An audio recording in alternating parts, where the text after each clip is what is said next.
បងប្អូនថ្ងៃនេះអត់ដឹងថាត្រូវធ្វើអីញ៉ាំមែនម្សាមកមុខនេះលេខមួយនាងខ្ញុំម្ដងមើលបើនិយាយពីរសជាតិវិញបងប្អូនគឺថាញាក់សាច់មែនតើហ្មងហើយសំខាន់គឺថាញ៉ាំបាយបើថាញ៉ាំមួយបាយវិញគឺថាអត់ដឹងឆ្អែតហ្មងបងប្អូន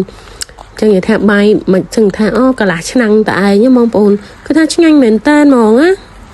ដោយជាដំបូងគឺថាយើងប្រើជាមួយនឹងក្តាមខ្សែរបស់យើងបងប្អូនទាំងអស់គ្នាសម្រាប់ក្តាមខ្សែនេះផងដែរគឺថានាងខ្ញុំទិញអត់បានស្មើដៃល្អបងប្អូនបើសិនជាបានរៀងស្ទើហ្មងគឺថាឆ្ងាញ់តែនេះវាមានលីខុងលីអីបងប្អូនសម្រាប់ក្តាមនេះផងដែរគឺថានាងខ្ញុំប្រោះទុកមួយយប់ហើយនឹងលាងសម្អាតវាហើយឡើង3 4 5ទឹកឯងបងប្អូនមុននឹងនាងខ្ញុំយកមកត្រាំជាមួយនឹងទឹកកកបងប្អូនទាំងអស់គ្នាគឺថាយើងត្រាំជាមួយនឹងទឹកកកអញ្ចឹងទៅវាសងល់ទៅ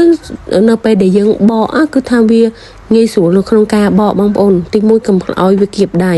ហើយសម្រាប់ក្តាមចង្ងាយគឺថានាងខ្ញុំអត់យកទេបងប្អូនព្រោះអ្នកលក់ក៏ដាក់មកគាត់មានលីមួយជាប្រភេទក្តាមចង្ងាយបងប្អូនអញ្ចឹងគឺថាយើងមកធ្វើការសម្អាតក្តាមរបស់យើងឲ្យបានស្អាតល្អមកបងប្អូនគឺថាបកវាមកអូនិយាយពីខ្លាញ់បងប្អូនអូយឡងលឿងល្អមែនតើហ្មងនៅពេលដែលយើងធ្វើក្តាមអប់អំពើខ្ចីអញ្ចឹងទៅគឺថាឆ្ងាញ់មែនតើបងប្អូនទាំងអស់គ្នាសម្រាប់ក្តាមរបស់យើងគឺថាយើងបេះចកៃបេះ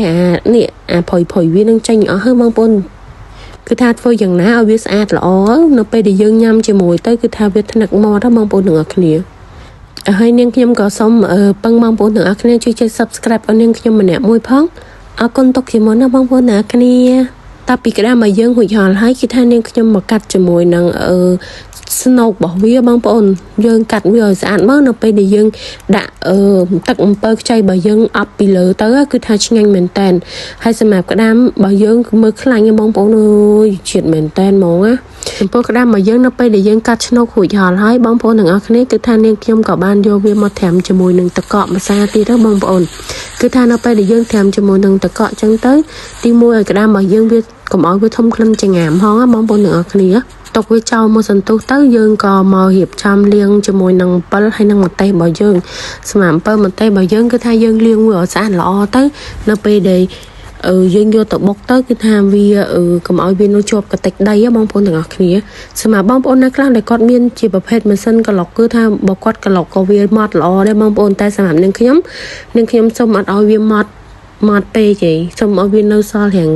សាច់អំពើតិចនៅពេលដែលយើងញ៉ាំជាមួយនឹងក្តាមទៅមានអាជាតិជូរប្រៃបងប្អូនគឺថាឆ្ងាញ់មែនតើហើយសំខាន់ញ៉ាំជាមួយនឹងបាយក្តៅទៀតអូ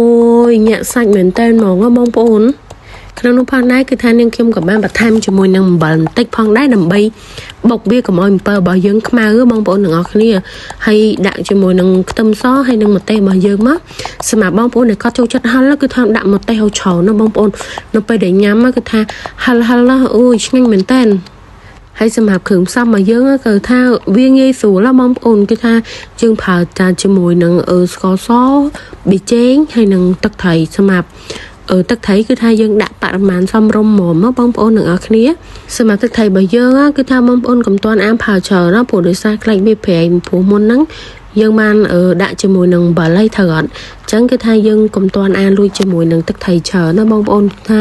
យើងដាក់មកបរិមាណសមរម្យមកល្មមមកថាស្មើទឹកស្មើកាបងប្អូនបន្ទាប់មកគឺថានាងខ្ញុំក៏បានយកវាមកអប់នៅពីខាងលើស្នូកក្តាមរបស់យើងណាបងប្អូនទាំងអស់គ្នានៅពេលដែលសល់ទឹកវាទាំងប្រហែលគឺថានាងខ្ញុំដាក់